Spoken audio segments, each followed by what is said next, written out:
Good afternoon. I am Akshaya. I had an All India rank of 2627 in the year 2020. Now I am doing third year MBBS in AIMS Nagpur. In we will be doing the first part of the chapter Body Fluids and Circulation. Chapter human ഫിസിയോളജിയുടെ ആണ് and അതിന് നല്ല രീതിയിൽ weightage ഉള്ള chapter ആണ്. And നിങ്ങൾ NEET കഴിഞ്ഞാലും MBBS ചേർന്നാലും ഏറ്റവും കൂടുതൽ ആവശ്യമുള്ളൊരു ടോപ്പിക്കാണ് ബോഡി ഫ്ലൂയിഡ്സ് ആൻഡ് സർക്കുലേഷൻ. ഓർഗനിസത്തിന്റെ നമ്മൾ എങ്ങനെ ഓർഗനിസംസ് എങ്ങനെ ഡിവൈഡ് ചെയ്തു, എന്തിന്റെ ബേസിൽ ക്ലാസിഫൈ ചെയ്തു, അതേപോലെ തന്നെ ഈ ക്ലാസിഫിക്കേഷൻ അനുസരിച്ച് ഓരോ ഓർഗനിസത്തിനും ഏത് മെത്തേഡാണ്, അതിന്റെ സർക്കുലേറ്ററി പാത്വേ എങ്ങനെയാണ്, സർക്കുലേറ്ററി സിസ്റ്റം എങ്ങനെയാണ്, എന്നിട്ട് അതിന്റെ ഫങ്ഷൻ എങ്ങനെയാണ് അത് മുൻപോട്ട് കൊണ്ടുപോകുന്നത്, ഈ ഫോളോയിങ് സാധനങ്ങളാണ് ഈ ചാപ്റ്ററിൽ ഡിസ്കസ് ചെയ്യാനുള്ളത്. അപ്പൊ നമുക്ക് ചാപ്റ്റർ വെച്ച് തുടങ്ങാം. NCERTയിലെ ഫസ്റ്റ് പാരഗ്രാഫ് വെച്ച് തുടങ്ങാണ്. എല്ലാ ലിവിങ് സെൽസിനും എന്ത് വേണം? ന്യൂട്രിയൻസും ഓക്സിജനും അതർ എസെൻഷ്യൽ സബ്സ്റ്റൻസും വേണമെന്ന് നമുക്കറിയാം. ആൻഡ് ഈ ആവശ്യങ്ങൾ ഫുൾഫിൽ ചെയ്യാനുള്ള നീഡ്സും അതേപോലെ തന്നെ മെറ്റബോളിസം വഴി ഉണ്ടായി വരുന്ന സാധനങ്ങൾ, അതായത് ഹാംഫുൾ സബ്സ്റ്റൻസസ് അല്ലെങ്കിൽ the things which are no longer in need, അങ്ങനെയുള്ള ആവശ്യമില്ലാത്ത സാധനങ്ങൾ നമുക്ക് എങ്ങനെയെങ്കിലും റിമൂവും ചെയ്യണം. അങ്ങനെ എടുക്കുന്നത് പോലെ തന്നെ റിമൂവ് ചെയ്യാനും നമുക്ക് ഓരോ സിസ്റ്റംസ് വേറെ വേറെ ഉണ്ട്. അതില് എങ്ങനെയാണ് നമ്മൾ ഈ ഹാംഫുൾ സബ്സ്റ്റൻസ് റിമൂവ് ചെയ്യുന്നത്, അല്ലെങ്കിൽ ആവശ്യമുള്ള ഓക്സിജൻ എടുക്കുന്നത് നമ്മൾ ഒരു ബോഡി പാർട്ടിലേക്ക് കൂടി ആണെങ്കിൽ അത് സർക്കുലേറ്റ് ചെയ്ത് നീഡ്സ് ഉള്ള ടിഷ്യൂസിലേക്ക് എത്തിക്കണമെങ്കിൽ അതെങ്ങനെയാണ് ആ ട്രാൻസ്പോർട്ട് നടക്കുന്നത്, എങ്ങനെയാണ് എഫിഷ്യന്റ് മെക്കാനിസംസ് വഴി ആ സർക്കുലേഷൻ നടക്കുന്നത്, അതിന്റെ മൂവ്മെന്റ് നടക്കുന്നതെന്ന് നമ്മൾ ബോഡി സർക്കുലേഷനിൽ പഠിക്കും. ആൻഡ് നമുക്കറിയാം ക്ലാസിഫിക്കേഷനിൽ വേറെ വേറെ ആനിമൽസ് വേറെ വേറെ ഗ്രൂപ്പ്സിലായിരുന്നു ഉണ്ടായിരുന്നത്. എങ്ങനെയാണ് അവർ ഇവോൾവ് ചെയ്ത രീതി വെച്ച്, അതേപോലെ തന്നെ അതേ ക്ലാസിഫിക്കേഷൻ സിസ്റ്റത്തിൽ തന്നെ നമ്മൾ സർക്കുലേഷൻ ഓൾറെഡി പഠിച്ചിരുന്നു. ഏത് ചാപ്റ്ററില്? ആനിമൽ കിങ്ഡത്തില്. അതേപോലെ ഇവിടെ പറയാണ് നമുക്കറിയാം ബേസിക് ഓർഗനിസംസ്, അതായത് ക്ലാസിഫിക്കേഷൻ ക്രൈറ്റീരിയയിലെ ഏറ്റവും ബേസിക് ലെവലിൽ ഉണ്ടായിരുന്ന ഓർഗനിസംസ് എങ്ങനെ ബേസിക് ലെവലിൽ ഏതൊക്കെയാണ്? സ്പോഞ്ചസും സീലൻഡ്രേറ്റ്സും. അവരെന്താ ചെയ്യാം? അവർക്ക് ഒരു ബോഡി ക്യാവിറ്റി ഉണ്ട്. അവർ ജസ്റ്റ് സർക്കുലേറ്റ് ചെയ്യും.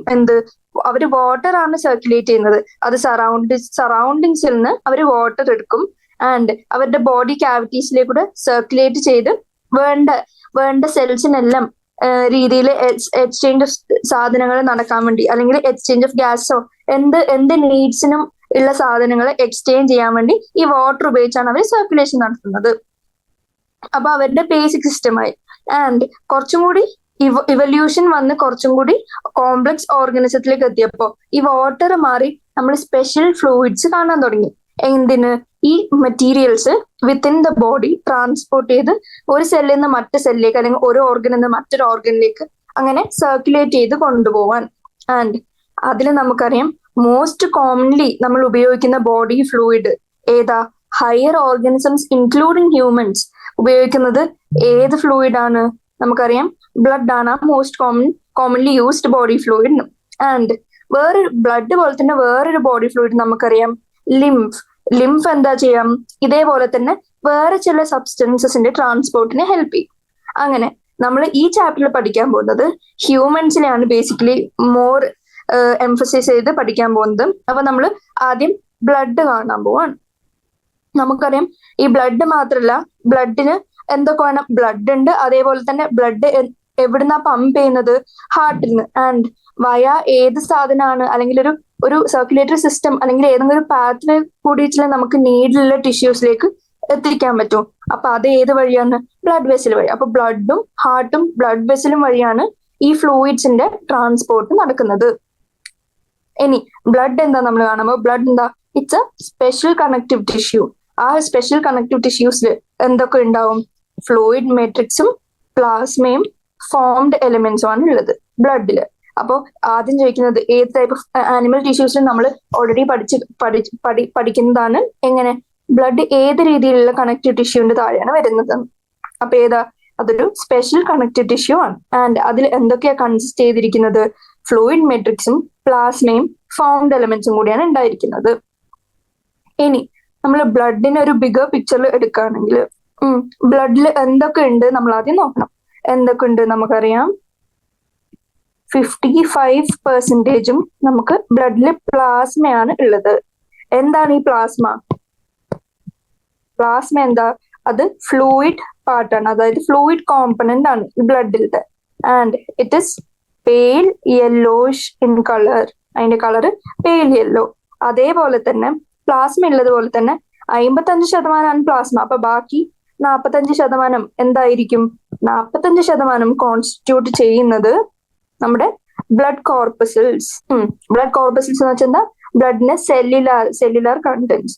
സെല്ലുലാർ കണ്ടന്റ്സിന്റെ താഴെ എന്തൊക്കെ വരും നമുക്കറിയാം. RBC, WBC, platelets. ഈ 3 സാധനങ്ങളും ബ്ലഡ് കോർപ്പസിൽസിന്റെ താഴെ വരും. ഇനി നമ്മള് പ്ലാസ്മേനെ പതുക്കെ കൂടുതൽ പഠിക്കാൻ പോകാൻ പ്ലാസ്മേനെ പറ്റി. പ്ലാസ്മ എന്താ?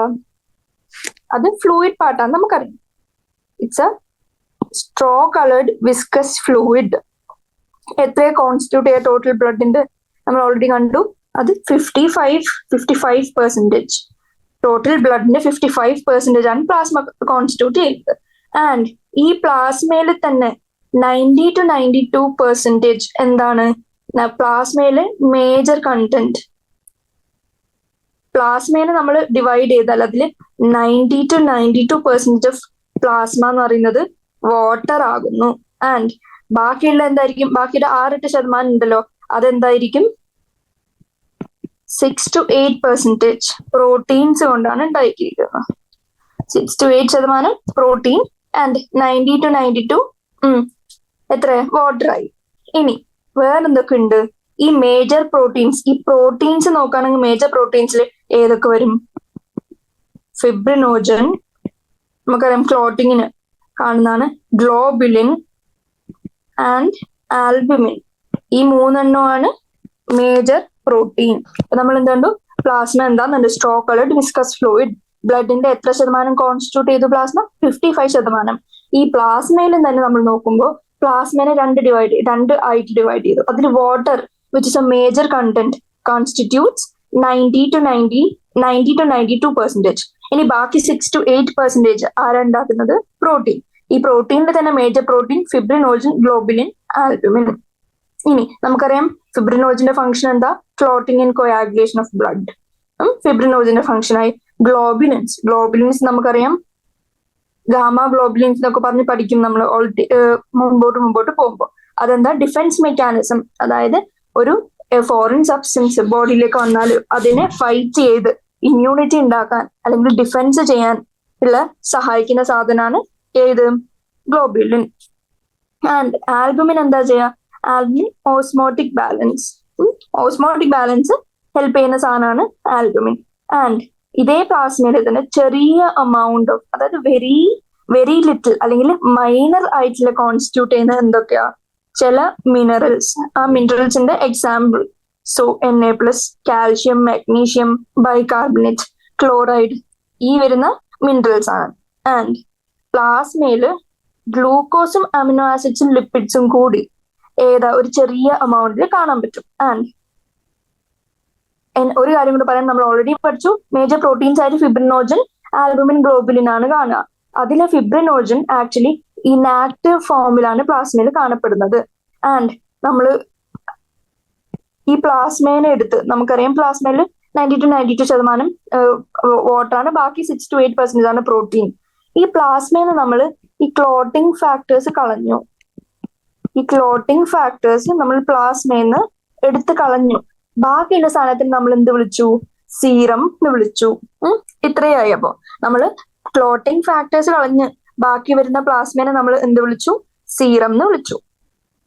അപ്പൊ നമ്മൾ പ്ലാസ്മയെ പറ്റി എന്തൊക്കെ കണ്ടു? നമുക്ക് ഒന്നും കൂടി റിവൈസ് ചെയ്യാം. ജസ്റ്റ് പ്ലാസ്മ ഒരു സ്ട്രോ കളേർഡ് വിസ്കസ് ഫ്ലൂയിഡ് ആണ്. ആൻഡ് അതിൽ 90 to 92% വാട്ടർ ആണ്. 6 to 8% പ്രോട്ടീൻ ആണ്. അതിലെ മേജർ പ്രോട്ടീൻസ് എന്താ? Albumin, globulin, ഫിബ്രിനോജൻ. ഈ ആൽബുമിൻ എങ്ങനെയാ? Albumin is the most abundant protein. ഏറ്റവും കൂടുതൽ മോസ്റ്റ് അബണ്ടന്റ്. അത് ആക്ച്വലി എന്താ? ഒരു കൊളോയിഡ് രീതിയിലാണ്, കൊളോയിഡ് ഫോമിലായതുകൊണ്ട് തന്നെ which help them in holding water. അതുകൊണ്ടാണ് അവർ ഓസ്മോട്ടിക് ബാലൻസിന് സഹായിക്കുന്നത്. And it constitutes blood colloidal osmotic pressure. അതുകൊണ്ടാണ് ഓസ്മോട്ടിക് ബാലൻസ് ചെയ്യാൻ പറ്റുന്നത്. ഗ്ലോബിന് എങ്ങനെ നമ്മൾ കണ്ടു, ഗ്ലോബിന് ഡിഫെൻസിനുള്ളതാണ്. ഗ്ലോബുലിൻ 3 ടൈപ്പ് ഉണ്ട്. എന്തൊക്കെ? Alpha, beta, gamma. ഇതിലെ ഈ ഗാമേനെയാണ് നമ്മൾ എന്തായിട്ട് കാണുന്നത്? ആന്റിബോഡീസ്. ഗാമ ഗ്ലോബുലിനെ നമ്മൾ ആന്റിബോഡീസ് എന്ന് കണ്ടു. ഇനി ഇതിൽ ഓൾറെഡി വേറെ എന്തൊക്കെ ഉണ്ട്? ഗ്ലൂക്കോസ്, ഇനോർഗാനിക് അയൺസ് ഉണ്ട്, ആൻഡ് ന്യൂട്രിയൻസ് ഉണ്ട്, കൊളസ്ട്രോൾ, യൂറിയ, ഗ്യാസസ്. ഇതൊക്കെ ഭയങ്കര ചെറിയ മൈനർ അമൗണ്ട്സിൽ നമുക്ക് പ്ലാസ്മയിൽ കാണാൻ സാധിക്കും.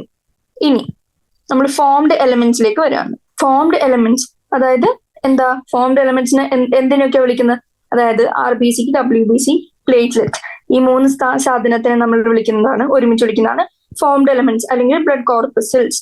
ആൻഡ് അവര് എത്ര ശതമാനം കോൺസ്റ്റിറ്റ്യൂട്ട് ചെയ്യും? 55% പ്ലാസ്മ ആണെങ്കിൽ ബാക്കി 45% ഇവർ കോൺസ്റ്റിറ്റ്യൂട്ട് ചെയ്യും, അതായത് ഫോംഡ് എലമെന്റ്സ് കോൺസ്റ്റിറ്റ്യൂട്ട് ചെയ്യും. ആൻഡ് എറിത്രോസൈറ്റ്, എറിത്രോസൈറ്റിന്റെ വേറെ പേര് RBC അല്ലെങ്കിൽ റെഡ് ബ്ലഡ് സെൽ.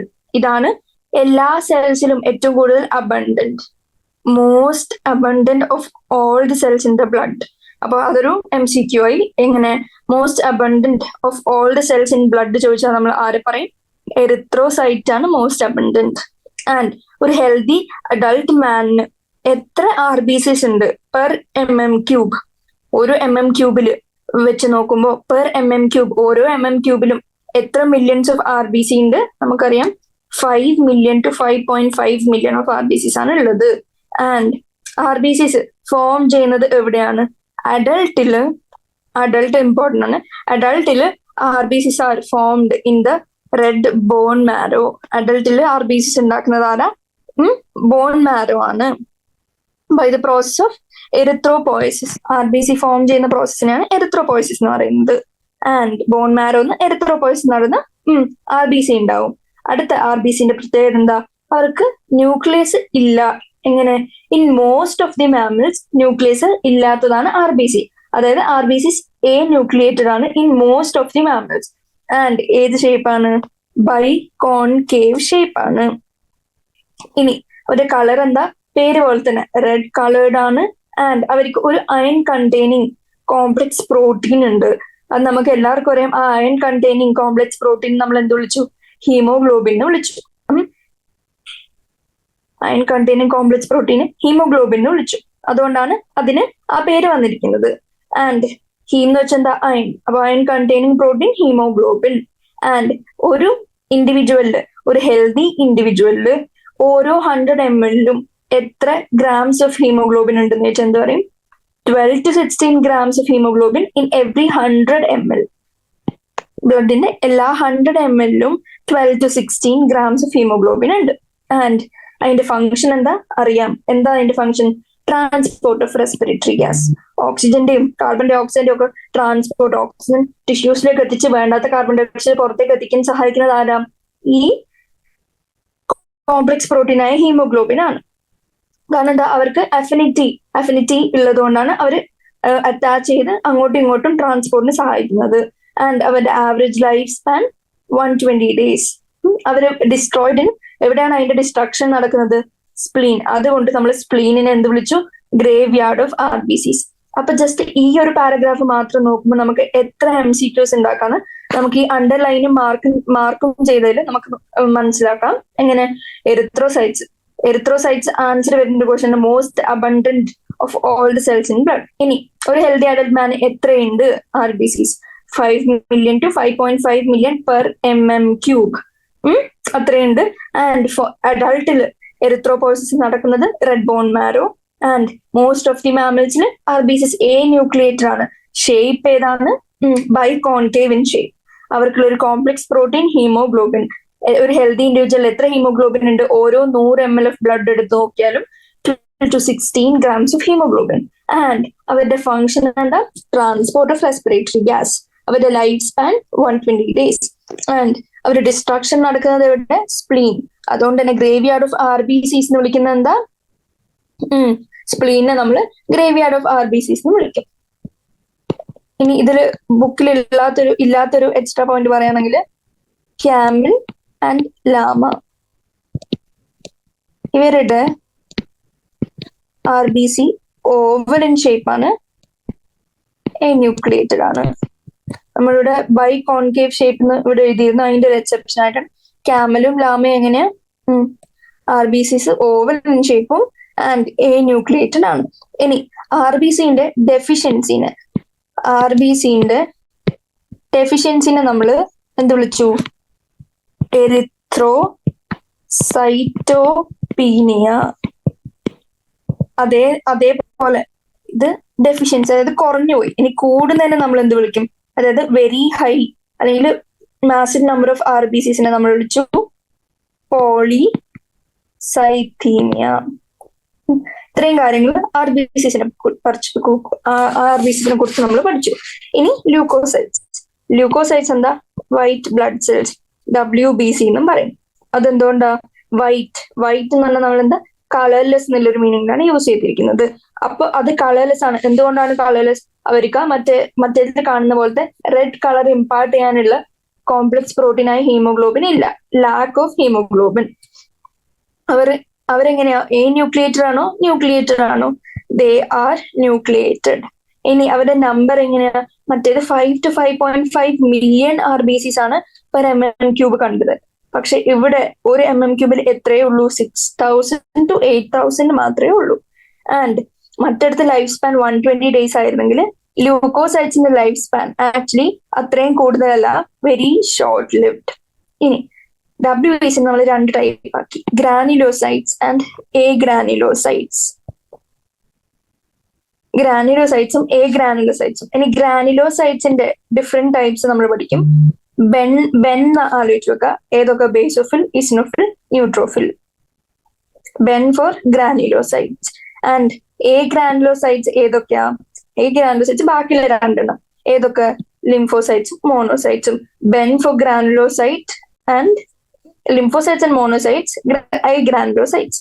ഇനി ഇതിൽ ടോട്ടൽ WBCസിൽ മോസ്റ്റ് അബണ്ടന്റ്, ഏറ്റവും കൂടുതൽ നമ്പറിൽ കാണപ്പെടുന്ന സെൽസ് ഏതാണ്? അതായത് almost 60 to 65% of total WBC എടുത്ത് നോക്കിയാൽ നമുക്ക് ഈ സെല്ലിന് കിട്ടാനുള്ള പ്രോബബിലിറ്റി ഉണ്ട്.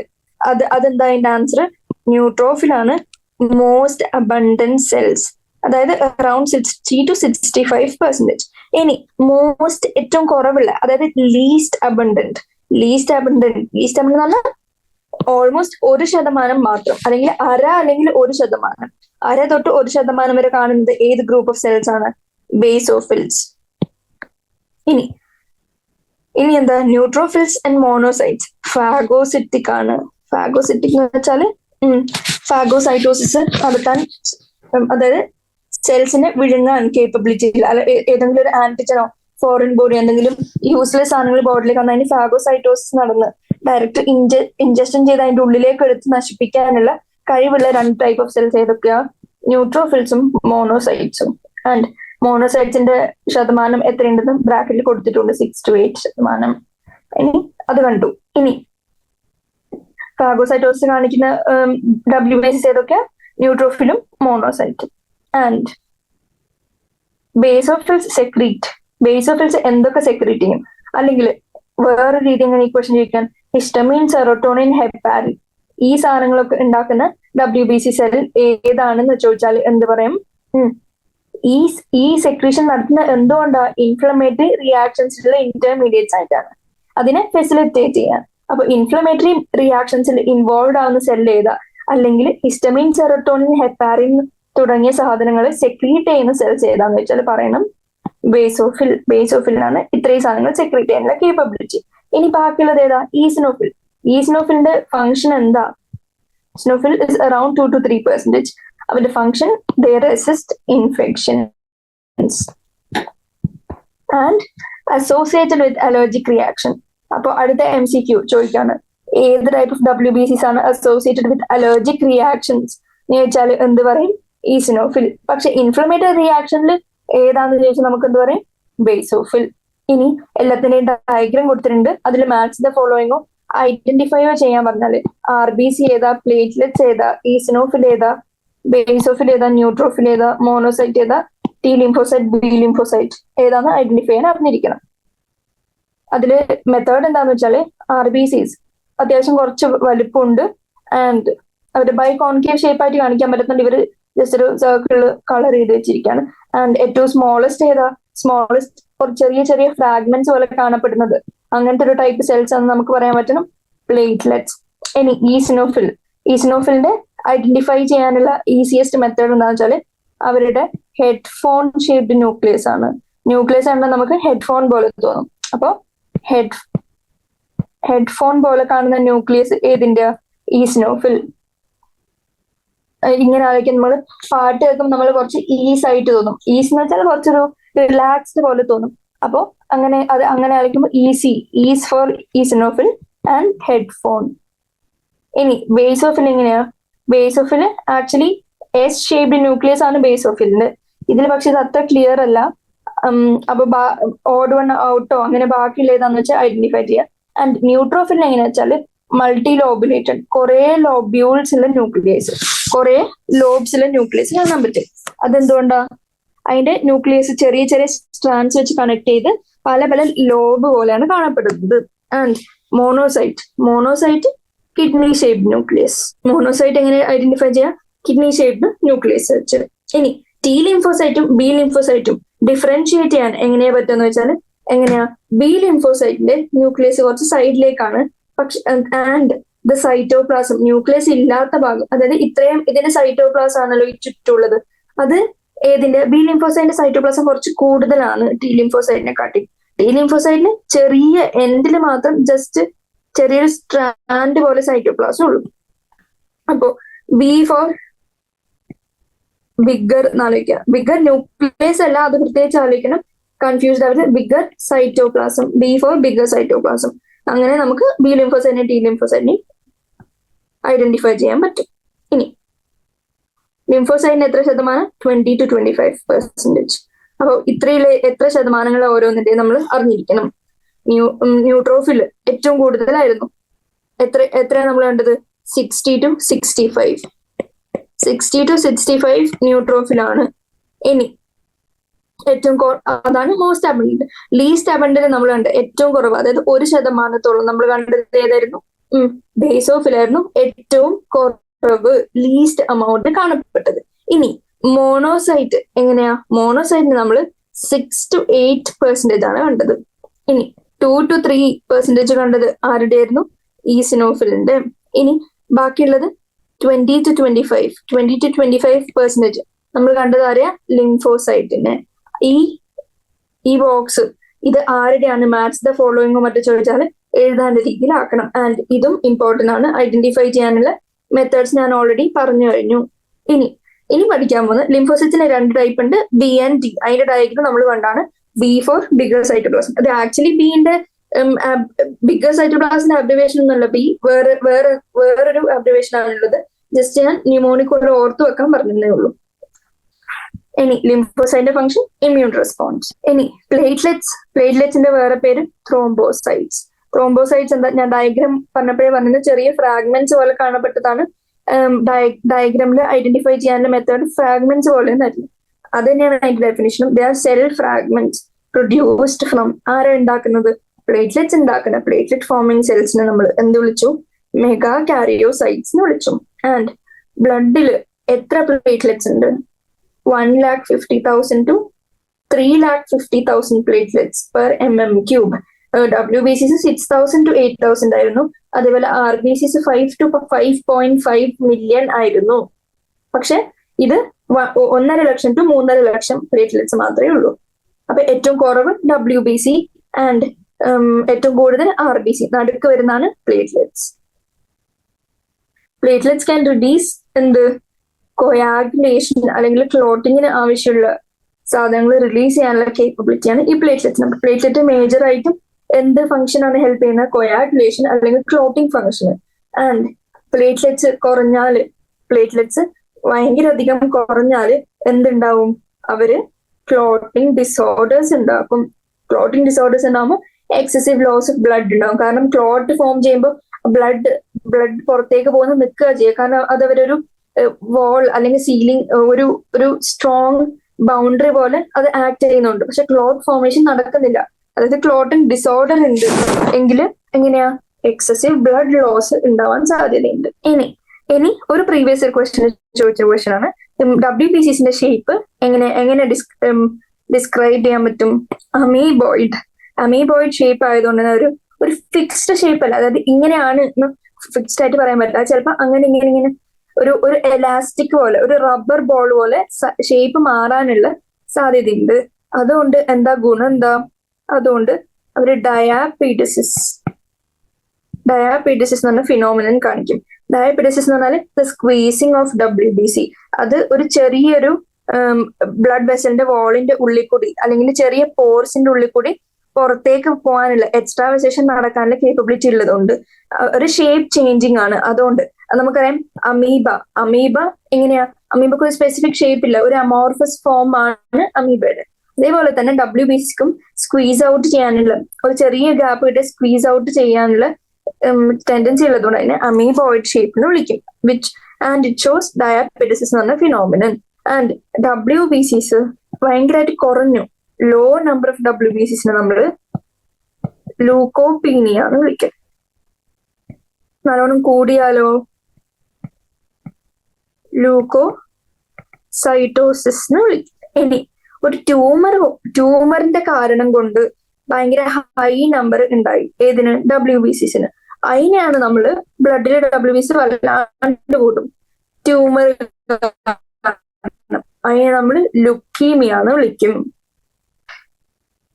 ഇനി WBCസിനെ ടൈപ്പ് ആക്കി ഗ്രാനുലോസൈറ്റിൽ ബെൻ ആണ് ഓർത്ത് വെക്കാൻ പറഞ്ഞത്. Basophil, ഈസ്റ്റിനോഫിൽ, neutrophil. ഗ്രാനുലോസൈറ്റിൽ ബാക്കിയുള്ള 2 സാധനങ്ങൾ എന്തൊക്കെ? ലിംഫോസൈറ്റും മോണോസൈറ്റും. ഇനി മോണോസൈറ്റ് നമുക്ക് കണ്ടിരുന്നു, എങ്ങനെ വരക്കാൻ പറഞ്ഞാല് കിഡ്നി ഷേപ്ഡ് ന്യൂക്ലിയസ്, കിഡ്നി അല്ലെങ്കിൽ horseshoe shaped nucleus. Kidney അല്ലെങ്കിൽ ഹോഴ്സ് ഷൂ ഷേപ്ഡ് ന്യൂക്ലിയസ് ആണ്. ഞാൻ എന്റെ വേറൊരു പ്രത്യേകതയുണ്ട്, അത് ലാർജസ്റ്റ് ആണ്. മോസ്റ്റ് അബണ്ടന്റ് അല്ല, ലാർജസ്റ്റ്. അതിന്റെ വലിയ സൈസ് ആണ്. And they are phagocytic in nature. ആരെ പോലെ? ന്യൂട്രോഫിലും ഫാഗോസിറ്റിക് ആയിരുന്നു. അപ്പൊ ഫാഗോസിറ്റിക്കിന്റെ ന്യൂട്രോഫിലിനെ പോലെ അതും ഫാഗോസിറ്റിക് ആണ്. ആൻഡ് സൈറ്റ് എങ്ങനെയാ? ബിയും ഉണ്ട് ടിയും ഉണ്ട്. ബിയില് ബിഗർ സൈറ്റോപ്ലാസം ആയിരിക്കും, ടിയില് കുറവ് സൈറ്റോപ്ലാസം മാത്രമേ ഉണ്ടാവുള്ളൂ. ആൻഡ് ബിന്റെ ടിന്റെ ഫങ്ഷൻ എന്താ? B for antibody formation. പക്ഷെ ടിയോ ലിംഫോസൈറ്റിന്റെ സഹായം. ആൻഡ് അടുത്തത് എന്താ? ആദ്യത്തെ ന്യൂട്രോഫിൽ. നമുക്ക് ന്യൂട്രോഫിൽ അറിയാം, അതിന് മോസ്റ്റ് അബണ്ടന്റ് സെൽസ് ആണ്. മോസ്റ്റ് അബണ്ടന്റ് ഏറ്റവും കൂടുതൽ ഏതാന്ന് വെച്ചാൽ നമ്മൾ പറയും ന്യൂട്രോഫിൽ. ആൻഡ് ഒരു പ്രത്യേകത എന്ന് വെച്ചാൽ can stain by both acidic and basic dyes. അതിന് നമ്മൾ PMNL എന്നും കൂടി വിളിക്കും. PMNL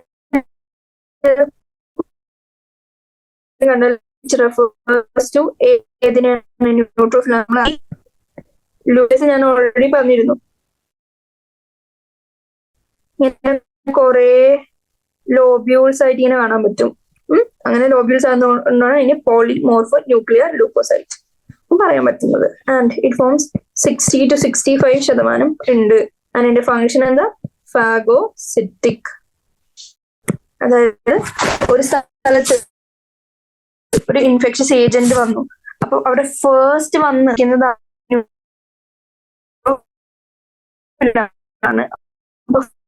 first it is the infected.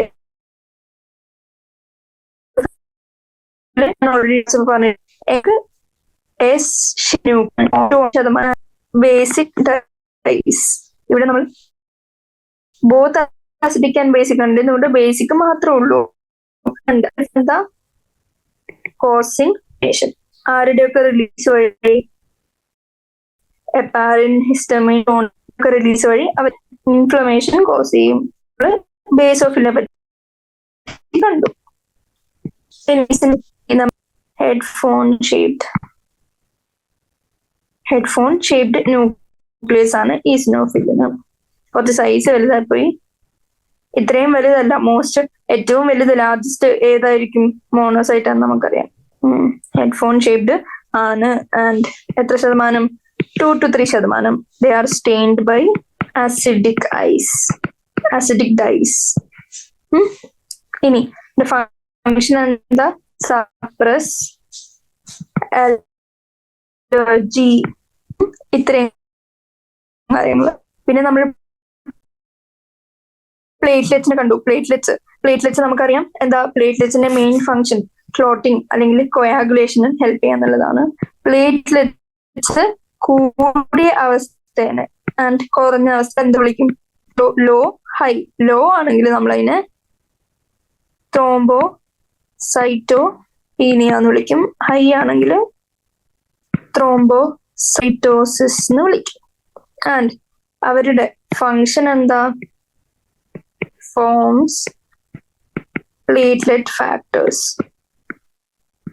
Platelet factors എന്തിനാ ഹെൽപ്പ് ചെയ്യുന്നത്? ക്ലോട്ടിങ്ങിന്. ഇത്രയും കാര്യങ്ങൾ അറിഞ്ഞിരിക്കാം. അവരുടെ ലൈഫ് സ്പാൻ എത്രയായിട്ട് വരും? വെറും 7 to 8 days, almost a week എന്നാണ് പറയാ. ഏതിന്റെ? പ്ലേറ്റ്ലെറ്റ്സിന്റെ ലൈഫ് സ്പാൻ. അവരുടെ അബണ്ടൻസി അല്ലെങ്കിൽ എണ്ണം എത്രയാ നമ്മൾ പഠിച്ച? 1.5 to 3.5 lakhs per mm³. അവര് ഫ്രാഗ്മെന്റ്സ് ആയിട്ടാണ് കാണുക. സിന്തസൈസ്ഡ് ആരാ ഉണ്ടാക്കുന്നത്? മെഗാ കാരിയോസൈറ്റ് ആണ് പ്ലേറ്റ്ലെറ്റ്സിനെ ഉണ്ടാക്കുന്നത്. നമ്മൾ ഓൾറെഡി പഠിച്ചൊരു പോയിന്റ്. പ്ലാസ്മേന്ന് നമ്മൾ ഫിബ്രിനോജൻ മാറ്റിയാല്, ഇത് ക്വസ്റ്റ്യൻ ആണ്, മാറ്റി എന്ത് കിട്ടും? സീറം കിട്ടും. നമ്മൾ നേരത്തെ പഠിച്ചു പ്ലാസ്മേന്ന് clotting factors fibrinogen almost same ആണ് നമുക്കറിയാം. അപ്പോ എന്ത് കിട്ടും? അതിൽ നിന്ന് മാറ്റിയാൽ നമുക്ക് ബാക്കിയുള്ളത് സീറം എന്ന് കിട്ടും. ബ്ലഡ് ഗ്രൂപ്പിംഗ് ആണ് അടുത്ത ടോപ്പിക്. ബ്ലഡ് ഗ്രൂപ്പിംഗിലേക്ക് വരികയാണെങ്കിൽ നമുക്കറിയാം ഡിഫറെന്റ് ടൈപ്സ് ഓഫ്. നമുക്ക് പണ്ട് സ്കൂളിൽ ഫോമിൽ ഫില്ല് ചെയ്യുമ്പോൾ നമുക്ക് ബ്ലഡ് ഗ്രൂപ്പ് ചോദിക്കും. അപ്പൊ നമുക്ക് ഓരോരൊക്കെ എ പോസിറ്റീവ്, ബി പോസിറ്റീവ്, അല്ലെങ്കിൽ A negative, B negative, O positive, അങ്ങനെ ഡിഫറെന്റ് ടൈപ്സ് ഓഫ് ബ്ലഡ് ഗ്രൂപ്പിനോട് നമ്മൾ ഓൾറെഡി ഫെമിലിയർ ആണ്. ഇനി ഇതൊക്കെ എന്തിനാ, അല്ലെങ്കിൽ ഇതിന്റെ ബേസിസ് എന്താ നമ്മളിപ്പോ കാണും. 2 ടൈപ്സ് ഓഫ് ബ്ലഡ് ഗ്രൂപ്പിംഗ് നമുക്ക് ഇതിൽ ഇമ്പോർട്ടന്റ് ആയിട്ട് കണ്ടില്ല. ഒന്ന് ABO, ഒന്ന് RH ഗ്രൂപ്പിംഗും ABO ബ്ലഡ് ഗ്രൂപ്പിംഗും ഇമ്പോർട്ടന്റ് ആണ്. അതിൽ നമ്മൾ ABO ബ്ലഡ് ഗ്രൂപ്പിംഗ് ആദ്യം കാണും. ABO ബ്ലഡ് ഗ്രൂപ്പിംഗ് എന്തിന്റെ ബേസിസിലാണ് ആ പേരിൽ വിളിക്കുന്നത്? On the presence or absence of two surface antigens എന്ന് വെച്ചാൽ അറിയാം നമുക്ക് ഇമ്മ്യൂൺ റെസ്പോൺസ് ഇൻഡ്യൂസ് ചെയ്യാൻ പറ്റുന്ന ഏതൊരു കെമിക്കലിനെയും നമുക്ക് ആന്റിജൻ എന്ന് വിളിക്കാം. ഇങ്ങനെ ലിവിങ് ആണ് നോൺ ലിവിങ് അങ്ങനത്തെ ഡിഫറൻസ് ഒന്നുമില്ല. എന്തൊരു സാധനവും അത് ഹ്യൂമൻ ഇമ്മ്യൂൺ റെസ്പോൺസ് അല്ലെങ്കിൽ ഏതൊരു ഓർഗാനിസത്തിന്റെ ഇമ്മ്യൂൺ റെസ്പോൺസും ഇൻഡക്ഷൻ നടത്താൻ ഉള്ള കേപ്പബിലിറ്റി ഉണ്ടെങ്കിൽ നമ്മൾ അതിനെ ആന്റിജൻസ് എന്ന് വിളിക്കും. ആൻഡ് സിമിലർലി പ്ലാസ്മയില് ഇത് നമ്മൾ പറഞ്ഞത് സർഫസ് ആന്റിജൻ ആണ്. എന്തിന്റെ സർഫസില്? RBCന്റെ സർഫസില്. ഇനി നമ്മൾ പ്ലാസ്മയിലൊക്കെ എടുത്ത് നോക്കുകയാണെങ്കിൽ 2 നാച്ചുറൽ ആന്റിബോഡീസ് എപ്പോഴും ഒരാളുടെ ബോഡിയിൽ ഉണ്ടാവും. അതായത് ഡിഫറെന്റ് ഇൻഡിവിജ്വൽസിന് ഡിഫറെന്റ് ആയിരിക്കും. അത് നമ്മൾ കൂടുതൽ പഠിക്കുമ്പോൾ മനസ്സിലാവും. ആൻഡ് ഈ distribution of antigens and antibodies വെച്ച് ആന്റിജൻ എവിടെയുള്ളത്? ഓൺ ദ സർഫസിൽ കാണുന്ന ആന്റിജനും ഈ പ്ലാസ്മയിലുള്ള ആന്റിബോഡിയും വെച്ച് നമ്മൾ 4 ബ്ലഡ് ഗ്രൂപ്പ് ഉണ്ടാക്കിയെടുത്തു. അതിനാണ് ABO. ഇനി നമുക്കറിയാം ബ്ലഡ് ട്രാൻസ്ഫ്യൂഷൻ. ഒരാൾക്ക് ബ്ലഡ് ട്രാൻസ്ഫ്യൂഷൻ ചെയ്യാൻ പോകുമ്പോൾ ഏത് കണ്ട ബ്ലഡ് എടുത്ത് ഏതൊരാൾക്കും കൊടുക്കാൻ അങ്ങനെ റാൻഡമൈസ്ഡ് രീതിയിൽ പറ്റില്ല. നമ്മൾ ആദ്യം നടത്തുന്നത് എന്താ? ആ ഡോണർ എന്ന് പറഞ്ഞാൽ ബ്ലഡ് കൊടുക്കുന്ന ആള്, റെസിപ്പിയൻ എന്ന് പറഞ്ഞാൽ ബ്ലഡ് റിസീവ് ചെയ്യുന്ന ആള്. ആ 2 ആളുടെയും ബ്ലഡ് ഗ്രൂപ്പ് മാച്ച് ഉണ്ടായിരിക്കണം, കംപ്ലീറ്റ് മാച്ച് ഉണ്ടായിരിക്കണം. അല്ലെങ്കിൽ എന്ത് സംഭവിക്കും? ക്ലംപിംഗ് നടക്കും. What do you mean by clumping? അതായത് ഡിസ്ട്രക്ഷൻ ഓഫ് RBC. അയാളെ ഹെൽപ്പ് ചെയ്യാൻ നമ്മളൊരു ബ്ലഡ് ട്രാൻസ്ഫ്യൂഷൻ, ബ്ലഡ് കൂടുതൽ കൊടുക്കുമ്പോൾ നമുക്ക് നമുക്ക് ക്ലംപിംഗ് ആണ് അല്ലെങ്കിൽ ഡിസ്ട്രക്ഷൻ ആണ് കിട്ടുന്നെങ്കിൽ അത് എക്സ്ട്രാ ഡേഞ്ചറസ് ആണ്. അപ്പൊ നമുക്ക് ഇത് പ്രിവെന്റ് ചെയ്യാൻ നമ്മൾ ബ്ലഡ് ട്രാൻസ്ഫ്യൂഷൻ എപ്പോഴും എന്ത് ചെയ്തിട്ടേ കൊടുക്കുള്ളൂ? കെയർഫുള്ളി മാച്ച് ചെയ്തിട്ട്, ബ്ലഡ് ഗ്രൂപ്പ് മാച്ച് ചെയ്തിട്ടേ കൊടുക്കുള്ളൂ. ആൻഡ് നമുക്കറിയാം ആന്റിജൻസ് RBCന്റെ സർഫസിലാണ്, ആന്റിബോഡീസ് പ്ലാസ്മയിലാണ്. അതും ഒരു പൊട്ടൻഷ്യൽ ക്വസ്റ്റ്യൻ ആണ്. ബേസിക് ആണ്, പക്ഷെ ചിലര് തെറ്റിക്കാൻ സാധ്യതയുണ്ട്, ചെറിയ കൺഫ്യൂഷൻ കാണും. അപ്പൊ തെറ്റരുത്. ആൻഡ് ഒരാളുടെ ബ്ലഡ് ഗ്രൂപ്പ് എ ആണെങ്കിൽ അതിനെ ഡിനോട്ട് ചെയ്യുന്നത് എന്താണെന്ന് വെച്ചാൽ അയാളുടെ ബ്ലഡില് RBCന്റെ സർഫസിൽ കാണുന്ന ആന്റിജനും എ തന്നെ ആയിരിക്കും. അപ്പോൾ അയാളുടെ പ്ലാസ്മയിൽ ഏത് തരം ആന്റിബോഡി ആയിരിക്കും? ആന്റി ബി ആയിരിക്കും, അഗെയിൻസ്റ്റ് ബി. കാരണം എന്താ, ആന്റി എ ആയിരുന്നെങ്കിൽ ആ ആന്റിബോഡി ഇതിന്റെ സ്വന്തം ആന്റിജനെ തന്നെ കില്ല് ചെയ്ത് ഡിസ്ട്രക്ഷനും ക്ലംബിങ്ങും ഒക്കെ നടന്ന് പിന്നെ അയാൾക്ക് എക്സിസ്റ്റൻസ് ഇല്ലല്ലോ. അപ്പോ ഒരാളുടെ ആന്റിജൻ എ ആണെങ്കിൽ അയാളുടെ ആന്റിബോഡി ഓപ്പോസിറ്റ് അല്ലെങ്കിൽ മറ്റേ ബാക്കിയുള്ള ആന്റിജന് എഗെയിൻസ്റ്റ് ആയിട്ടുള്ള ആന്റിബോഡി ആയിരിക്കും. അപ്പോ അയാൾക്ക് ബ്ലഡ് ആരെങ്കിലും കൊടുക്കണമെങ്കിൽ ഡോണേഴ്സ് ഗ്രൂപ്പ് എന്തൊക്കെയായിരിക്കും? എയും ഒ ആയിരിക്കണം. ഒ എന്താ? ഓന്റെ പ്രത്യേകത എന്ന് വെച്ചാൽ അതിൽ ഒരു ആന്റിജനും ഇല്ല. അതുകൊണ്ട് തന്നെ അവരുടെ ബ്ലഡില് രണ്ട് എനോടും ബിനോടും അഗേൻസ്റ്റ് ആയിട്ടുള്ള ആന്റിബോഡീസ് പ്രസന്റ് ആണ്. ഇനി ഈ ടേബിള് തന്നിട്ട് ഈ ഓരോ സ്ഥലത്ത് ഡാഷ് കൊടുത്തിട്ട് ഏതൊക്കെയാണ് സാധ്യത എന്ന് വെച്ച് ചോദിച്ചാല് ഉത്തരം പറയാൻ അറിഞ്ഞിരിക്കണം. അപ്പൊ നമുക്ക് ഈ ടേബിൾ വെച്ച് എന്ത് മനസ്സിലായി? ഗ്രൂപ്പ് O ബ്ലഡ് ഉള്ള ആള് നമ്മൾ എന്ത് വിളിക്കും? O ഗ്രൂപ്പിന് യൂണിവേഴ്സൽ ഡോണർ എന്ന് വിളിക്കും. ആൻഡ് AB ഗ്രൂപ്പുള്ളതിന് യൂണിവേഴ്സൽ റെസിപ്പിയന്റ് എന്ന് വിളിക്കും. കാരണം എന്താ, ഈ AB എല്ലായിടത്തും സ്വീകരിക്കാൻ പറ്റും. ഇവർക്ക് ആരെങ്കിലും ബ്ലഡ് ഡൊണേറ്റ് ചെയ്യണമെങ്കിൽ ഏത് ബ്ലഡും ഡൊണേറ്റ് ചെയ്യാൻ പറ്റും. അതായത് ഇന്ന ബ്ലഡ് വേണം അങ്ങനെ സ്പെസിഫിസിറ്റി ഒന്നുമില്ല. പക്ഷെ O ആണെങ്കിൽ നമുക്കറിയാം അയാളുടെ 2 ആന്റിബോഡീസ് ഓൾറെഡി ഉണ്ട്. അപ്പൊ എയോ ബിയോ ആന്റിജൻ ഉള്ള ആരുടെയും ബ്ലഡ് കൊടുക്കാൻ പാടില്ല. അപ്പൊ അവരുടെ ഡോണർ എന്ത് ആയിരിക്കണം? O തന്നെ ആയിരിക്കണം. അതുകൊണ്ട് O ഗ്രൂപ്പിനെ നമ്മൾ യൂണിവേഴ്സൽ ഡോണേഴ്സ് എന്ന് വിളിച്ചു. AB ഗ്രൂപ്പുള്ളവരെ നമ്മൾ എന്ത് വിളിച്ചു? യൂണിവേഴ്സൽ റെസിപ്പിയന്റ് എന്ന് വിളിച്ചു. അടുത്തത് RH ഗ്രൂപ്പിംഗ്. RH ഗ്രൂപ്പിംഗ് എന്തിന്റെ ബേസിലാ? RH ആന്റിജൻ എന്ന പേര് വരാൻ കാരണം എന്താ? They are similar to one present in rhesus monkeys. റീസസിന്റെ ഈ RH വെച്ചാണ് നമ്മൾ അതിന് RH ആന്റിജൻ അല്ലെങ്കിൽ RH ഗ്രൂപ്പ് എന്ന് പേര് വന്നത്. ആൻഡ് മെജോറിറ്റി ആൾക്കാരുടെ RBCന്റെ സർഫസിലും നിയർലി 80% ആൾക്കാരുടെ ഹ്യൂമൻസിന്റെ RBCന്റെ സർഫസിലും നമുക്ക് എന്ത് കാണാൻ പറ്റും? RH ആന്റിജൻ കാണാൻ പറ്റും. അപ്പൊ അതിന് നമ്മൾ RH പോസിറ്റീവ് എന്ന് വിളിച്ചു. ഇനി ആന്റിജൻ ആബ്സെന്റ് ആണെങ്കിൽ RH നെഗറ്റീവ് എന്ന് വിളിച്ചു. ആൻഡ് ഒരു RH നെഗറ്റീവ് ഉള്ള ഒരാള് എക്സ്പോസ്ഡ് ആയി എന്തിനോട്? RH പോസിറ്റീവ് ആയിട്ട് എക്സ്പോസ്ഡ് ആയി. അപ്പൊ അത് നമ്മൾ റിസീവ് ചെയ്യുന്ന റെസിപ്പിയന്റിന്റെ ബോഡിയിൽ അതെങ്ങനെയാ? അതൊരു ഫോറിൻ ആന്റിജൻ ആണ് ഈ RH ആന്റിജൻ. കാരണം അവർക്ക് ഓൾറെഡി RH നെഗറ്റീവ് ആയതുകൊണ്ട് RH ആന്റിജൻ ഇല്ല. അപ്പോ അതിന്റെ എതിരായിട്ടുള്ള ആന്റിബോഡി എന്തായാലും ഉണ്ടായിരിക്കും. അപ്പോ അവർക്കൊരു RH പോസിറ്റീവ് ബ്ലഡ് കൊടുത്താല് അവര് പുതിയൊരു ആന്റിജൻ അല്ലെങ്കിൽ ഫോറിൻ ബോഡീനെയാണ് നമ്മൾ ബോഡിയിലേക്ക് സ്വീകരിക്കുന്നത്. അപ്പൊ അവരെന്ത് ചെയ്യും? അവർക്ക് ഓൾറെഡി ഉള്ള ആന്റിബോഡീസ് ആക്ട് ചെയ്യാൻ തുടങ്ങും. അങ്ങനെ ആക്ട് ചെയ്ത് അഗെയിൻ ക്ലംപിംഗ് അല്ലെങ്കിൽ ഡിസ്ട്രക്ഷൻ ഓഫ് RBCs നടക്കാൻ ചാൻസ് ഉണ്ട്. അപ്പോ നമുക്ക് ഒരു കാര്യം കൂടെ മനസ്സിലായി, ബ്ലഡ് മാച്ച് ചെയ്യുമ്പോൾ എയും ബിയും ABയും Oയും മാത്രമല്ല RH ഗ്രൂപ്പിങ്ങും കൂടി മാച്ചിങ് നടത്തണം. അതാണ് ഇവിടെ പറയുന്നത്. അല്ലെങ്കിൽ RH ഇൻകമ്പാറ്റബിലിറ്റി അല്ലെങ്കിൽ മിസ് മാച്ചിങ് ഉണ്ടാവും. ഇനി അടുത്ത കേസ് പറയുന്നത് എന്താ വെച്ചാൽ ഒരു പ്രഗ്നന്റ് മദർ. ആ പ്രഗ്നന്റ് മദർ എന്താണ്? RH നെഗറ്റീവ് ആണ്. പ്രഗ്നന്റ് മദർ RH നെഗറ്റീവ് ആണ്. പക്ഷെ ഹസ്ബൻഡിന്റെ RH പോസിറ്റീവ് ആണെന്ന് വിചാരിച്ചു. അച്ഛന്റെ അമ്മേന്റെ RH നെഗറ്റീവ് ആണെങ്കിൽ ബേബിക്ക് ഓൾറെഡി RH നെഗറ്റീവിന്റെ ചാൻസേ ഉള്ളൂ. പക്ഷെ അമ്മയുടെ RH നെഗറ്റീവ് ആണ്, പക്ഷെ ഹസ്ബൻഡിന്റെ RH പോസിറ്റീവ് ആണ് എന്നുണ്ടെങ്കിൽ ബേബിക്ക് RH പോസിറ്റീവ് ആവാനുള്ള ചാൻസ് ഉണ്ട്. അങ്ങനെ RH പോസിറ്റീവ് ഫീറ്റസ് ഉണ്ടെന്ന് ആ കേസ്, അതായത് RH നെഗറ്റീവ് മദറും RH പോസിറ്റീവ് ഫാദറും ഇത് കൺസെപ്ഷൻ നടന്ന് RH പോസിറ്റീവ് ബ്ലഡ് ഉള്ള ഫീറ്റസ് ഉണ്ടായി. അങ്ങനെയാകുമ്പോൾ എന്താ ചെയ്യാ? ഫേസ്റ്റ് പ്രഗ്നൻസിയിൽ വലിയ ഡിഫിക്കൽട്ടി ഉണ്ടാവുന്നില്ല. കാരണം എന്താ? ഈ RH ആന്റിജൻ ഫീറ്റസിന്റെ ഉള്ളിലത്തെ അമ്മേന്റെ മെറ്റേണൽ RH നെഗറ്റീവ് ബ്ലഡുമായിട്ട് വലിയ കോണ്ടാക്ട് വരുന്നില്ല. കാരണം they are well separated by placental separation ഉള്ളതുകൊണ്ട് തന്നെ വലിയ എക്സ്പോഷർ അല്ലെങ്കിൽ ക്ലംപിംഗ് അല്ലെങ്കിൽ ഡിസ്ട്രക്ഷൻ നടക്കാനുള്ള ചാൻസ് കുറവാണ്. പക്ഷെ ഈ ഫസ്റ്റ് ചൈൽഡ് ഫുള്ളി ഗ്രോത്തും ഡെവലപ്മെന്റും ഒക്കെ കഴിഞ്ഞ് ഡെലിവറി സമയമായി, അതായത് ഡെലിവറി ചെയ്യാൻ പോകുമ്പോൾ എങ്ങനെയാ? ഡെലിവറി ചെയ്യാൻ പോകുമ്പോൾ നമുക്കറിയാം there is a possibility of exposure of maternal blood to എങ്ങനെ? ഈ ഫീറ്റസിന്റെ RH പോസിറ്റീവ് ബ്ലഡിനോട് മെറ്റേണൽ ബ്ലഡിന് ചെറിയൊരു എക്സ്പോഷർ ഉണ്ടാവും. അപ്പോ RH ആന്റിജൻസിനോട് എക്സ്പോഷർ വരുമ്പോൾ മെറ്റേണൽ ബ്ലഡ് വിചാരിക്കും അതൊരു ഫോറിൻ ആന്റിജൻ ആണ്. അപ്പൊ എന്തുണ്ടാക്കും, അതിനെതിരായിട്ടുള്ള ആന്റിബോഡീസ് ഉണ്ടാക്കാൻ തുടങ്ങും.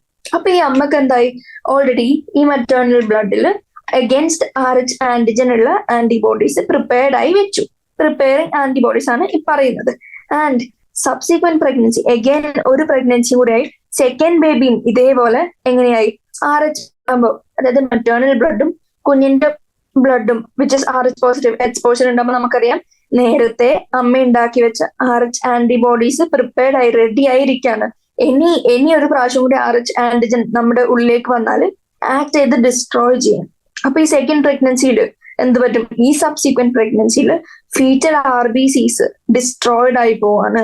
അങ്ങനെ ഫീറ്റൽ RBC ഇപ്പൊ പറഞ്ഞുകൊണ്ടിരിക്കുന്നത് എന്താ, RH ഗ്രൂപ്പിംഗ് ആണ്. അതെ, അപ്പോ പ്രഗ്നൻസിയിൽ ഒരു സ്പെഷ്യൽ കേസ് എടുക്കാണ്, special case of RH incompatibility. Special case of RH incompatibility. എങ്ങനെ ആ കേസസ് വരുന്നത്, ഏതൊക്കെ, ഇങ്ങനെ ഒരു ക്വസ്റ്റ്യൻ ചോദിക്കും, RH ഇൻകമ്പാറ്റബിലിറ്റിയുടെ ചാൻസ് ഏത് പേരൻസ് തമ്മിലാണ്, അല്ലെങ്കിൽ ഏത് രണ്ട് കോമ്പിനേഷൻ വരുമ്പോഴാണ്, RH positive mother RH positive baby, RH positive mother RH negative baby, RH negative mother RH positive baby, രണ്ടാളും RH നെഗറ്റീവ്. ഇങ്ങനെ വന്നാൽ നമ്മൾ ഓപ്ഷൻ ചെയ്ത് ചൂസ് ചെയ്യും. RH നെഗറ്റീവ് അമ്മയും RH പോസിറ്റീവ് ഫീറ്റസും തമ്മിൽ വരുമ്പോഴാണ് ഈ RH ഇൻകമ്പാറ്റബിലിറ്റി അല്ലെങ്കിൽ മിസ് മാച്ചിങ്ങിന്റെ ചാൻസ് വരുന്നത്. ആൻഡ് എന്താ സംഭവിക്കുക, ഫസ്റ്റ് പ്രഗ്നൻസി കുഴപ്പമൊന്നുമില്ല, പക്ഷെ ഡെലിവറിയുടെ സമയത്ത് ഈ അമ്മയുടെ മെറ്റേണൽ ബ്ലഡ് ബേബിയുടെ ബ്ലഡുമായിട്ട് കോണ്ടാക്ട് വരുമ്പോൾ ഓൾറെഡി എഗൻസ്റ്റ് RH ആന്റിജൻ ആയിട്ടുള്ള ആന്റിബോഡീസ് ഉണ്ടാക്കാൻ തുടങ്ങും. സെക്കൻഡ് പ്രഗ്നൻസിയിൽ ഇതേപോലെ RH പോസിറ്റീവ് ആണ് ഫീറ്റസ് എങ്കിൽ ഈ RH പോസിറ്റീവ് ആയിട്ട് കോണ്ടാക്ട് വരുമ്പോൾ ഇറ്റ് കുഡ് ബി ഫേറ്റൽ, അതായത് ഡെഡ്ലി ടു ദ ഫീറ്റസ്. അങ്ങനെ വരുമ്പോൾ എല്ലാ RBCസും ഡിസ്ട്രോയിഡ് ആയി വരികയാണ് ഫീറ്റസിന്റെ. അപ്പൊ ഫീറ്റസിന് എന്ത് പറ്റും, സിവിയർ അനീമിയയും ജോണ്ടിസും. ഇതേ ക്വസ്റ്റ്യൻ ഒരു ക്ലിനിക്കൽ സിനാരിയോ ആയിട്ട് ചോദിക്കാം.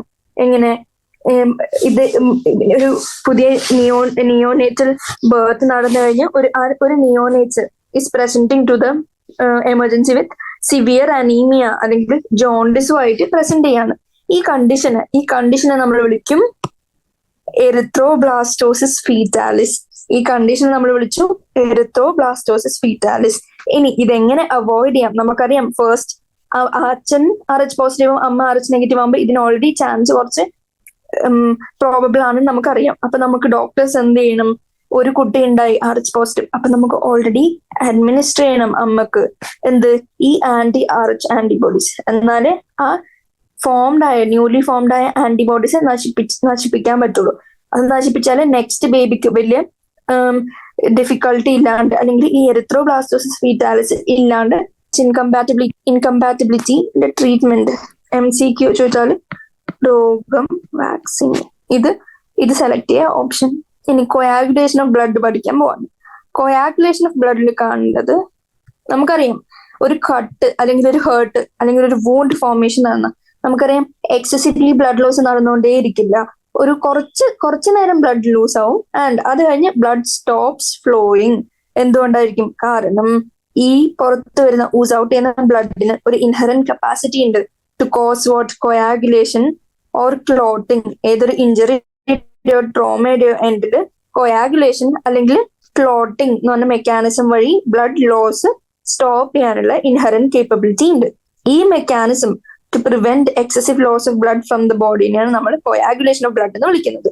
ആൻഡ് നമുക്കറിയാം ഒരു മുറിവ് നടന്നു കഴിഞ്ഞാൽ നമുക്ക് കുറച്ച് കഴിയുമ്പോൾ ഒരു ഡാർക്ക് റെഡിഷ് ബ്രൗൺ സ്കം ഉണ്ടായിട്ടുണ്ടാവും ആ സൈറ്റ് ഓഫ് ഇഞ്ചറിയിൽ കുറച്ച് കഴിയുമ്പോൾ. ഇതിനെയാണ് നമ്മൾ എന്ത് വിളിച്ചത്, ക്ലോട്ട് ഓർ കൊയാഗുലം എന്ന് വിളിച്ചത്. ആൻഡ് ഈ ക്ലോട്ട് ഓർ കൊയാഗുലം അതിൻ്റെ ഉള്ളിൽ എന്താണ് ഉള്ളത്, ഫോംഡ് ബൈ വാട്ട് എന്ന് വെച്ചാൽ നമുക്ക് പറയാൻ പറ്റണം, നെറ്റ്വർക്ക് ഓഫ് ത്രെഡ്സ്. ഈ ത്രെഡിനെ നമ്മൾ വിളിച്ചു ഫൈബ്രിൻ. ഈ ഫൈബ്രിന്റെ കോമ്പോസിഷൻ എന്താ, dead and damaged formed elements നമുക്കറിയാം ബ്ലഡ് കോർപ്പസൽസിനെയാണ് ഫോംഡ് എലമെന്റ്സ് എന്ന് വിളിക്കുന്നത്. ഡെഡ് ആൻഡ് ഡാമേജ് ആവശ്യമില്ലാത്ത കുറച്ച് ഫോംഡ് എലമെന്റ്സ് കൂടി ഒരു കട്ടിയുള്ള സാധനം, ഒരു ത്രെഡ് ലൈക്ക് സ്ട്രക്ചർ, അതായത് ഫിബ്രിൻ ഉണ്ടാക്കിയിട്ട് നമ്മൾ ക്ലോട്ട് അല്ലെങ്കിൽ കൊയാഗുലം ഉണ്ടാക്കാൻ പോവാണ് to prevent excessive blood loss after an injury. ഇനി ഈ ഫൈബ്രിൻസ് അല്ലെങ്കിൽ ഫിബ്രിൻസ് എങ്ങനെയാണ് ഉണ്ടാവുന്നത്, They are formed by the conversion of what?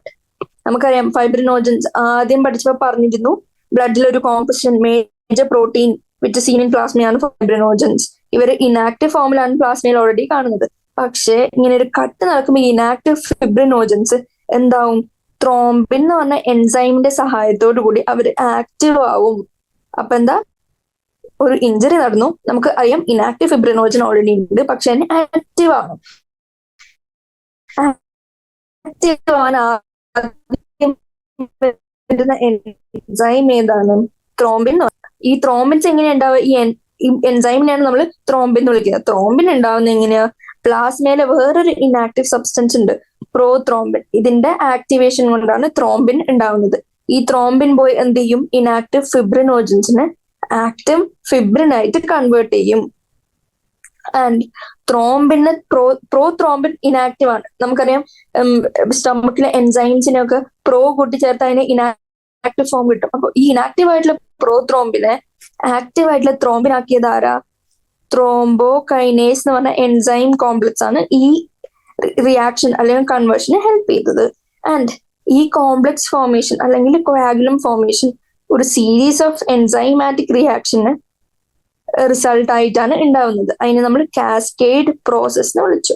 And ഈ കാസ്കേഡ് പ്രോസസ്സിന് കുറെ ഫാക്ടേഴ്സ് ഉണ്ട്. പ്ലാസ്മയില് പല ഫാക്ടേഴ്സിന് ഇനാക്റ്റീവ് ആയിട്ടുള്ള സ്റ്റേറ്റിൽ കാണുന്നത്. ഈ ഓരോ ഫാക്ടേഴ്സിനെയും ഇഞ്ചറി അല്ലെങ്കിൽ കട്ട് നടക്കുമ്പോൾ ഇൻ ടൈം ഓഫ് എമർജൻസി ഈ ഇനാക്റ്റീവ് ഫാക്ടേഴ്സിനെ ആക്റ്റീവ് ആക്കി ഒരു സീരീസ് ഓഫ് ഇന്റർ ഡിപ്പെൻഡന്റ് അല്ലെങ്കിൽ ലിങ്ക്ഡ് ആയിട്ടുള്ള എൻസൈമാറ്റിക് റിയാക്ഷൻ നടന്ന് നമ്മൾ കൊയാഗുലം ഫോർമേഷൻ നടത്തും. ഇതില് ഏത് മിനറൽ ആണ്? മിനറൽ ന്യൂട്രീഷൻ നമ്മൾ ഓൾറെഡി പഠിക്കും. പക്ഷെ ഏത് മിനറൽ ആണ് ഈ ക്ലോട്ടിങ്ങിന് സഹായിക്കുക വെച്ചാൽ നമ്മൾ പറയണം മഗ്നീഷ്യം, അയൺ, കാൽഷ്യം. വേറെ എന്തെങ്കിലും ഓപ്ഷൻ തന്നാൽ നമുക്കറിയാം കാൽഷ്യം അയൺസ് ആണ് ക്ലോട്ടിങ്ങിന് ഉപയോഗം ഏറ്റവും കൂടുതൽ ഉള്ളത്. അപ്പൊ അത്രയും കൊയാഗുലേഷൻ എന്താ, എങ്ങനെയാ നടക്കുന്നത്, what is a coagulum and how is it formed. ഇനി എൻസൈമിന്റെ സീരീസ് ഓഫ് ലിങ്ക്ഡ് റിയാക്ഷൻ നമ്മൾ കാസ്കേഡ് പ്രോസസ് കണ്ടു. അത് എന്തുകൊണ്ടാണ് നടക്കുന്നത്, എങ്ങനെയാണ് നടക്കുന്നത് നമുക്ക് കണ്ടു. ഇനി ത്രോംബോകൈനേസ് എന്ന് പറഞ്ഞ എൻസൈം കോംപ്ലക്സിന്റെ ആക്ടിവിറ്റി എന്താ? Thrombokinase converts inactive prothrombin to thrombin. ഈ ത്രോംബിൻ കാൽഷ്യത്തിന്റെ സഹായത്തോടു കൂടി നമ്മുടെ സോൾയുബിൾ ആയിട്ടുള്ള ഫിബ്രിനോജനെ ഇൻസോൾയുബിൾ ആയിട്ടുള്ള ഫിബ്രിൻ ആക്കും. നമുക്കറിയാം കൊയാഗുലം അല്ലെങ്കിൽ ഈ സ്കം, റെഡിഷ് ബ്രൗൺ സ്കം എന്ന് പറയുന്ന ഒരു സോളിഡ് സാധനമാണ്. അതായത് അങ്ങനെ ഡിസൊല്യൂഷൻ നടക്കാൻ പറ്റാത്ത സാധനമായിരിക്കണം, എന്നാലല്ലേ നമുക്ക് ബ്ലഡ് ലോസ് പ്രിവെന്റ് ചെയ്യാൻ പറ്റുള്ളൂ. അപ്പോ ഇൻസോൾയുബിൾ ആയിട്ടുള്ള ഫിബ്രിൻ ഫ്രം സോൾയുബിൾ ഫിബ്രിനോജൻ ആ കൺവേർഷന് ഹെൽപ്പ് ചെയ്താണ് ത്രോംബിൻ അലോങ് വിത്ത് കാൽഷ്യം. ഇത്രയും കാര്യങ്ങൾ നമ്മൾ കണ്ടു. ഇനി നമ്മൾ ലിംഫ് അല്ലെങ്കിൽ ടിഷ്യൂ ഫ്ലൂയിഡിനെ കാണാൻ പോവാം. ഇത്രയും നേരം നമ്മൾ ബ്ലഡിനെ കുറിച്ച് എല്ലാ ഡീറ്റെയിൽസും പറഞ്ഞു. ഇനി ലിംഫ് അല്ലെങ്കിൽ ടിഷ്യൂ ഫ്ലൂയിഡ് എന്താ? Which are seen in advanced organisms like human. എന്താന്ന് വെച്ചാല് കുഞ്ഞ് കാപ്പിലറീസിന്റെ ഉള്ളിൽ കൂടി അതായത് ടിഷ്യൂസിൽ നമുക്കറിയാം കാപ്പിലറീസ് ഉണ്ടാവും. ടിഷ്യൂസിലെ കാപ്പിലറീസിനുള്ളിൽ കൂടി ബ്ലഡ് ഇങ്ങനെ പോയി വരികയാണ്. ബ്ലഡ് ഇങ്ങനെ പോകുമ്പോ ചില സാധനങ്ങള് നമുക്കറിയാം ടിഷ്യൂവിന്റെ കാപ്പിലറിന്റെ ഇടയ്ക്ക് ഇന്റർസെല്ലുലർ സ്പേസ് ഒക്കെ ഉണ്ടാവും. ഈ സ്പേസിന്റെ സ്ഥലത്തുനിന്ന് ചില സാധനങ്ങൾ, ഏതൊക്കെ, കുറച്ച് വാട്ടറും ചില വാട്ടർ സോല്യുബിൾ സബ്സ്റ്റൻസസും. ഇതാണ് സെല്ലെങ്കിൽ ഇവിടെ ഫുൾ സെല്ലാണ്. ടിഷ്യൂസിലെ കാപ്പിലറീസിനുള്ളിൽ കൂടി ബ്ലഡ് പോകുമ്പോൾ കുറച്ച് വാട്ടറും വാട്ടർ സോല്യുബിൾ സബ്സ്റ്റൻസസും മൂവ് ഔട്ട് ചെയ്യും into the cells between cells of tissues, into the spaces between സെൽസിന്റെ ടിഷ്യൂസ് എന്തുകൊണ്ട് ഉണ്ടാക്കിയിരിക്കുന്ന സെൽസ് ഉണ്ട്. സെല്ലിന്റെ സ്പേസിന്റെ ഉള്ളിലേക്ക് ആര് കയറി വരും? ഈ വാട്ടറും വാട്ടർ സോല്യുബിൾ സബ്സ്റ്റൻസസും. ആൻഡ് ഈ ബാക്കി ഇങ്ങോട്ട് പോകുന്ന ബ്ലഡ് ഈ സ്പേസിലേക്ക് കുറച്ച് സാധനങ്ങൾ ഊസ് ഔട്ട് ചെയ്തു. ബാക്കി ഇങ്ങോട്ട് പോകുന്ന ബ്ലഡിൽ എന്തേ ഉള്ളൂ? Leaving larger proteins and most of the formed elements in the blood vessels. ഈ ലിവിങ് ലാർജർ പ്രോട്ടീനും ഫോംഡ് എലമെന്റ്സ് ഒക്കെ അതിൽ തന്നെ നിന്ന് പുറത്തേക്ക് പോകുന്ന വാട്ടർ സോല്യുബിൾ ഫ്ലൂയിഡിനെ എന്ന് നമ്മൾ വിളിച്ചു. ആ ടിഷ്യൂ ഫ്ലൂയിഡിനെ വിളിച്ചു. ആ ടിഷ്യൂ ഫ്ലൂയിഡിന്റെ പ്രത്യേകത അല്ലെങ്കിൽ സ്പെഷ്യാലിറ്റി എന്താന്ന് വെച്ചാൽ നമുക്ക് പറയാൻ അറിയണം. മിനറൽ ഡിസ്ട്രിബ്യൂഷൻ ഡിഫറൻസ് ഉണ്ടോ? നോ, സെയിം മിനറൽ ഡിസ്ട്രിബ്യൂഷൻ ആണ് അതിനുള്ളത്. ഏതുമായിട്ട് കമ്പയർ ചെയ്യുമ്പോൾ, പ്ലാസ്മയായിട്ട് കമ്പയർ ചെയ്യുമ്പോൾ മിനറൽ ഡിസ്ട്രിബ്യൂഷൻ സെയിം ആണ്. ആൻഡ് വ്യത്യാസം എന്താ പിന്നെ, ഈ പ്രോട്ടീനും ഫോംഡ് എലമെന്റ്സിനുമാണ് ഡിഫറൻസ്, അല്ലാണ്ട് മിനറൽ ഡിസ്ട്രിബ്യൂഷനിൽ ഡിഫറൻസ് ഇല്ല. And exchange of nutrients etcetera the blood cells always occur through this if ഏതെങ്കിലും സെൽ ഗ്യാസിനെ എക്സ്ചേഞ്ച് ചെയ്യാനാണ് എന്റെ ഫംഗ്ഷൻ. ആൻഡ് അതിന് ലിംഫാറ്റിക് സിസ്റ്റം എന്ന് വിളിക്കും. ഈ ലിംഫാറ്റിക് സിസ്റ്റം എന്ത് ചെയ്യും, ഈ സെല്ലിന്റെ ഇന്റർസെല്ലുലർ സ്പേസിലേക്ക് പ്രവേശിക്കുന്ന ഈ ടിഷ്യൂ ഫ്ലൂയിഡ് അല്ലെങ്കിൽ ഇന്റർസ്റ്റീഷ്യൽ ഫ്ലൂയിഡിനെ എങ്ങോട്ട് ഇവിടെ തിരിച്ചു കൊടുക്കും.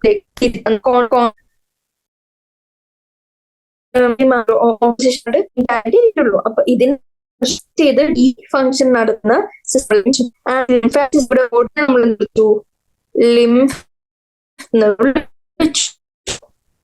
ലിംഫിന്റെ lymph is a fluid contain what specialise ഉണ്ടെന്ന് അറിയാം. ലിംഫ് ഫ്ലൂയിഡ് ആണ്. ആ ഫ്ലൂയിഡിൽ responses responsible for immunity, immune ഡിഫൻസിന് സഹായിക്കുന്ന സെൽസിനെ നമ്മൾ ലിംഫോസൈറ്റ്സ് എന്ന് വിളിച്ചു. ആൻഡ് ഈ ലിംഫിന് വേറൊരു ഗുണം കൂടിയുണ്ട്. എന്താ, അതൊരു കാരിയർ ആണ്, ന്യൂട്രിയൻസിന്റെയും ഹോർമോൺസിന്റെയും ഒക്കെ കാരിയർ ആയിട്ടും ഇത് ആക്ട് ചെയ്യും. ആൻഡ് ഒരു എക്സ്ട്രാ സെന്റൻസ് വന്നിരിക്കുന്ന fats are absorbed through lymph in the lacteals present in intestine. നമുക്കറിയാം ഇൻഡസ്റ്റൈനില് വില്ലേ അല്ലെങ്കിൽ ഫിംഗർ പ്രൊജക്ട് ആൻഡ് എന്ന് പറഞ്ഞ വലിയ വലിയ ചാനൽസ് ഉണ്ട്. ഈ ചാനൽ കൂടിയാണ് fat option with help of lymph. ഇത്രയും ക്ലാസ് നമ്മൾ പറഞ്ഞു അഡ്വാൻസ്ഡ് കണ്ടു, ബ്ലഡിലെ കോമ്പസിഷൻ എന്താന്ന് കണ്ടു, പിന്നെ അതിൽ പ്ലാസ്മ ഉണ്ടെന്ന് പഠിച്ചു, ഫോംഡ് എലമെന്റ്സ് ഉണ്ടെന്ന് പഠിച്ചു, അതിലെ ഡിഫറെന്റ് സ്ട്രക്ചേഴ്സും ഐഡന്റിഫൈ ചെയ്യാനുള്ള വേയും ഇത്രയും കാര്യങ്ങൾ പറഞ്ഞു. ആൻഡ് ബ്ലഡ് ഗ്രൂപ്പിംഗ് പഠിച്ചു. ബ്ലഡ് ഗ്രൂപ്പിംഗ് എങ്ങനെയാ, ബ്ലഡ് ഗ്രൂപ്പിംഗ് രണ്ട് തരം, ABO ബ്ലഡ് ഗ്രൂപ്പിംഗും ആൻഡ് RH ഗ്രൂപ്പിംഗും പഠിച്ചു. RH ഗ്രൂപ്പിംഗ് നമ്മൾ കണ്ടു ഒരു special case of RH incompatibility, അതിന്റെ റിസൾട്ടിംഗ് ആയിട്ട് വന്ന എറിത്രോബ്ലാസ്റ്റോസിസ് ഫീറ്റാലിസും അതിന്റെ ട്രീറ്റ്മെന്റ് രീതിയും ട്രീറ്റ്മെന്റ് മോഡാലിറ്റിയും നമ്മൾ കണ്ടു. കൊയാഗുലേഷൻ ഓഫ് ബ്ലഡ് കണ്ടു, കാസ്കേഡ് കണ്ടു ആൻഡ് ലിംഫും പഠിച്ച് ഇന്നത്തെ ക്ലാസ് എൻഡ് ആണ്. ഇനി നാളെ പാർട്ട് 2 ഉണ്ടായിരിക്കും. Thank you.